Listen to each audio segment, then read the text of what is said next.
साथियों नमस्कार, मैं हूं अनिल कुमार श्रीवास्तव और आपके सामने उपस्थित हुआ हूं पॉलिटी के एक राजनीतिक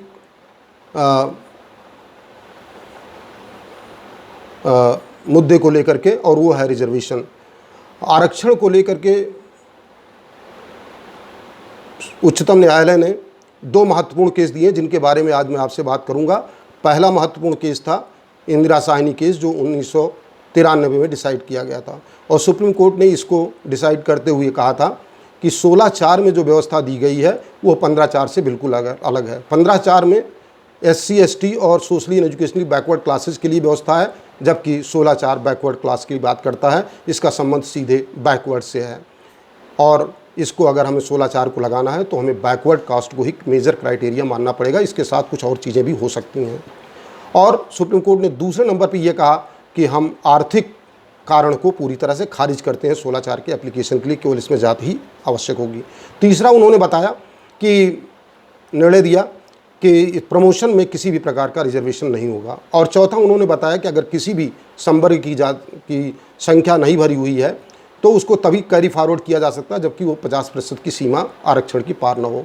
और पाँचवां, सुप्रीम कोर्ट ने यह कहा कि आरक्षण की सीमा 50% से अधिक नहीं है किसी भी प्रकार का, चाहे SC ST OBC socially educationally backward class ऑब्सिडियंस और बैकवर्ड क्लास, सब की मिला करके आरक्षण 50% से ज़्यादा नहीं हो सकता है, और इसको बहुत ही विशेष परिस्थितियों में इसमें छूट दी जा सकती है।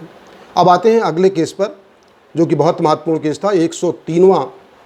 103वां अमेंडमेंट एक्ट जब पास किया गया था, और जिसके माध्यम से 16(6) एक प्राविधान बनाया में कहा गया था आर्थिक एवं economically weaker section of the society EWS category के लोगों के सिलेक्शन दिया जाए। और इसका मतलब ये था कि केवल आर्थिक आधार पर आरक्षण दिया जा रहा है, और इसको लेकर के सुप्रीम कोर्ट में इस केस को चैलेंज किया गया। सुप्रीम कोर्ट के सामने जो रिट रखी गई थी उसमें 4 प्रकार के प्रश्न थे। पहला प्रश्न था, क्या EWS या आर्थिक क्राइटेरिया को वैध माना जा सकता है? क्या दूसरा प्रश्न था कि क्या इसमें SC ST OBC कैटेगरी आएंगे कि नहीं आएंगे, और क्या ये संविधान के अनुसार वैध है कि नहीं वैध है। और इसके बाद ये भी कहा गया था कि क्या जो ऐसी संस्थान हैं जो कि पूरी तरह से प्राइवेट हैं, उनमें भी क्या ये प्राविधान लागू होगा कि नहीं। सुप्रीम कोर्ट ने इन प्रश्नों का उत्तर देते हुए अपना जजमेंट 3-2 से दिया, और उन्होंने कहा कि EWS जो सेक्शन है वो पूरी तरह से वैध है और संविधान के किसी भी बेसिक स्ट्रक्चर का उल्लंघन नहीं करता, किसी भी मूलभूत संरचना का उल्लंघन नहीं करता है, क्योंकि ये एक नया संवर्ग क्रिएट किया गया है। और जैसे अन्य सेक्शन 16(A) 16(4) हैं या 15(4) है, ये सेक्शन है, और उन्हीं को कंपेंसेट करने के लिए और उनको एक बैलेंसिंग सेक्शन है, और इसलिए ये किसी भी प्रकार से अवैध नहीं ठहराया जा सकता।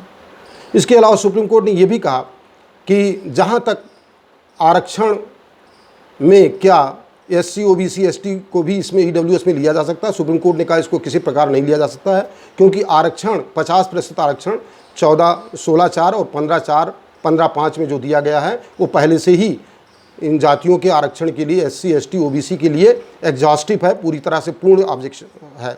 लेकिन रिजर्वेशन का कॉन्सेप्ट उस सेक्शन तक सीमित नहीं है, और इसको और भी कैटेगरीज में आरक्षण दिया जा सकता है। सुप्रीम कोर्ट ने कहा कि क्योंकि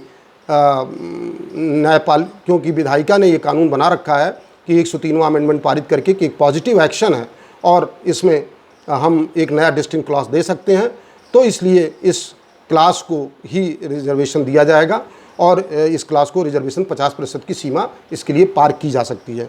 तो सुप्रीम कोर्ट ने इसमें छूट दे रखी थी, क्योंकि ये माना कि ये एक स्पेशल क्लास है और इस क्लास को हमें देना चाहिए। और अगला प्रश्न ये था कि सुप्रीम कोर्ट से जब ये पूछा गया, ये कहा गया कि क्या जो प्राइवेट इंस्टीट्यूशंस हैं उसमें, जिसमें कोई भी एड सरकारी नहीं मिल रही है, उसमें क्या इनको आरक्षण का लाभ आरक्षण दिया जा सकता है तो EWS को। तो सुप्रीम कोर्ट ने कहा कि क्योंकि भारत के संविधान में राजनीतिक, सामाजिक और आर्थिक न्याय की हमारी प्रस्तावना में कल्पना की गई है, और भारत एक सोशलिस्ट कंट्री है, और अगर हम अपने चैप्टर 4 के राज्य के नीति निर्देशक तत्वों की बात करें तो 36 से 51 में स्पष्ट रूप से कहा गया है कि राज्य का ये कार्य होगा कि गरीबी या लोगों को जो असमानता है उसको कम करने के लिए कोशिश करेगा।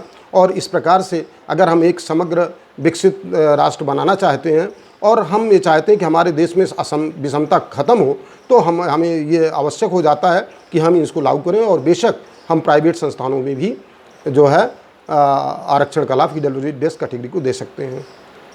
धन्यवाद।